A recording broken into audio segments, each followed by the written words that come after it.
బతుకమ్మ పండుగకు యావత్ రాష్ట్రం సిద్ధమవుతోంది.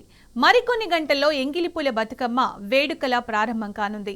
హనుమకొండ 1000 స్తంభాల ఆలయం ప్రాంగణంలో బతుకమ్మ ఏర్పాట్లు చివరి దశకు చేరాయి. బతుకమ్మ పండుగ నేపథ్యంలో 1000 స్తంభాల గుడిని విద్యుత్ కాంతులతో అలంకరిస్తున్నారు. రేపటి నుంచి 9 రోజుల పాటు విద్యుత్ కాంతులతో ఆలయం దగదగా మెరవనుంది. బతుకమ్మ పండుగ ఏర్పాట్లను మున్సిపల్ కమిషనర్ చాహద్ బాజ్ అధికారులతో కలిసి కలెక్టర్ స్నేహా శబరీష్ పరిశీలించారు. రేపు సాయంత్రం 5000 మంది మహిళలతో బతుకమ్మ సంబరాలు నిర్వహిస్తామని తెలిపారు.